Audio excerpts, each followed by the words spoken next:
Hey, how y'all doing? I'm back with another video on how I make pocket knives. Next, what I'm needing to do, and I've actually already started on it without thinking about videoing it. I'm making a bird's eye style pivot on this. That way I have a better clamping surface for whenever it's pinned together. I've already counterbored this hole, and what I use, I got this off eBay. It's a counterbore bit that you can put a piece of penstock there in the center. Of course, it doesn't come with that, but you can set your depth. And as you can see, of course, I don't have a clue what the measurement is. What I do is I hold it up onto the material and gauge how deep I want it to go. And there gives you a look about what I did. But this is what it's called. Like I said, I got it off of eBay. So if anybody's interested. And obviously, I've already countersunk both of these. So I am now ready to make the bushing, as they call it. And I have this 1/4 inch brass stock here. And I'm going to trim a couple pieces off of it and super glue it down in to this counterbore hole. Of course, as you can see, I've already drilled my 3/32 pivot pinhole.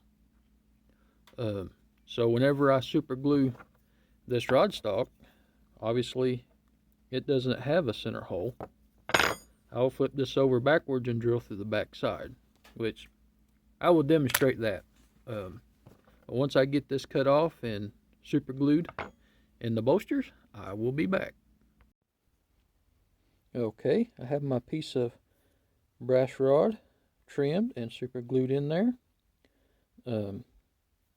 I sanded it flush, and of course, as you can see on the back side, is my 3/32 hole.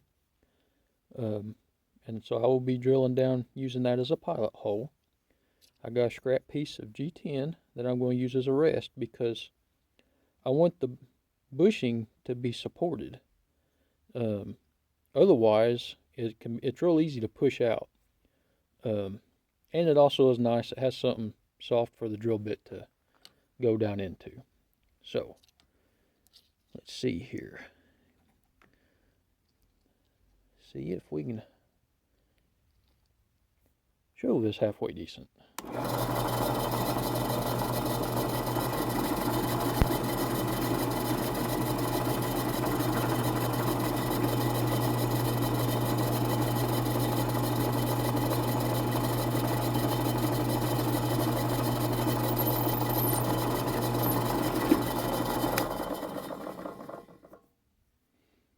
There we go. One hole drilled in the center of my bushing. Okay, I'm going to show what I've been working on now since I have the bird's eye bushing done. I'm working on contouring the scales. I've already contoured them side to side like that on the belt grinder. And I did that up to a 320 grit. And then I use this here automotive DA paper, it's 180 grit. And I rounded the edges to give them a nice soft contour. And as you can see on the burlap micarta here, it's got the 180 scratches in it. And I will finish it up to a 400 grit next. And after that, I will be going over the flats again to make sure it's still flat and to get a nice satin 400 grit finish on the brass. And when I get all that done, it will be time to pin the knife together. And I will be back to show how I do that. Okay, I got this ready to pin together. I've got the scales to a 400 grit finish. I cleaned all my parts off with acetone before I assembled it and make sure everything's good and clean. And I've got my penstock flattened out in the height I want them. And I'm using some shim stock to put in between the blade and the liner for the initial peen on the hinge rivet there. And I'm actually trying something different this time. I had been using a 2/1000, and it's awful thin. As you can tell, I broke it off a couple times by pinching it too tight in here. So I moved up to 8/1000, and the metal is a lot more substantial, so I should be able to pull it out easier. But anyways, this is something I'm playing with, but it does help me from pinching the blade too quick. Which now my peening process is a fair amount different than a lot of folks. I seen a video of an old gentleman from Sheffield, England, peening his knives. This is an old video from back in the day, and he just went at it. And I've tried it, and so far it's actually worked pretty good for me. And I don't have a small ball peen. I use this actually first regular size ball peen. That was my grandfather's, which you don't have to swing it as hard as you can. But anyways, that's what I use. And well, this is how I go about peening my knives.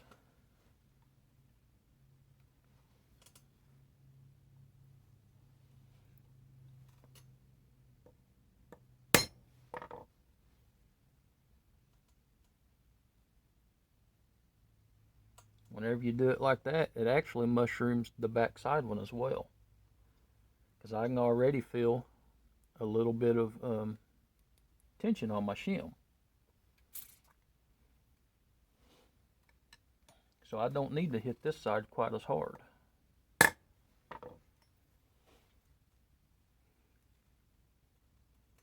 Okay, I've got it mushroomed out pretty nicely.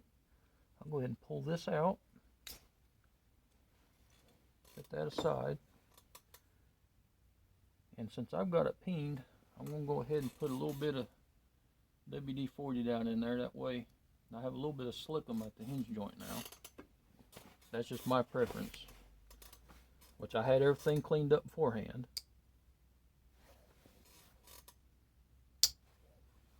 Anyway, it still works nice.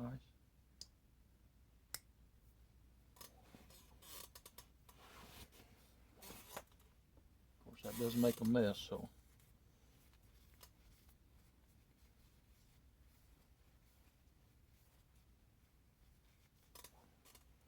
There we go. Then I do light taps to kind of get the mushroom end part of it angled downwards around the edges.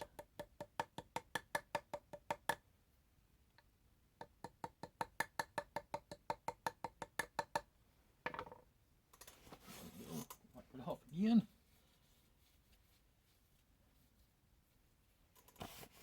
Now again, this is how I do it. I ain't recommending everybody do it this way. This is just my process.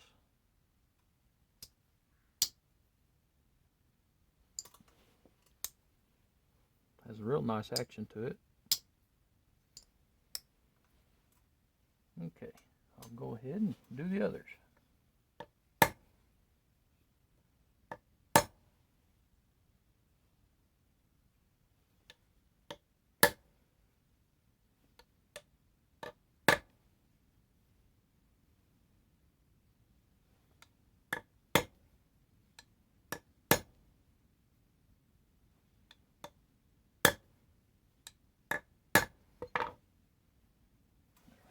Wipe it off again.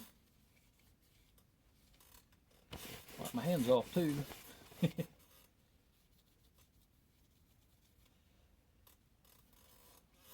go.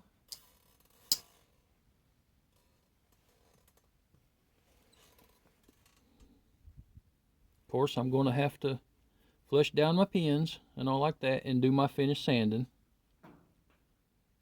It's looking good so far. Now, I will say, you can't paint them rough like that if you got a brittle handle material. Like if you're using some kind of natural material, now you'll bust it. This here's G10 and it's stout. So I just, well, you've seen how I did it. And it holds up to it. And it paints it nice and solid. But I wouldn't dare paint it like that if I was using a natural material. And from here, I will work it and break it in, and I will pin the hinge pin again lightly, because when you break it in, it's seating everything. So after I do that, then I will go back and lightly pin it again, and then I will flush everything up, and that will help keep everything smoothing out without gaps. But anyways, that will do it for this video on how I make my pocket knives. The next video will be showing the finished product. So I appreciate you watching. If you enjoyed the video, consider giving it a like. If you want to follow along on my knife maker's journey, consider subscribing. Hope y'all's having a good day, and I'll talk to you later.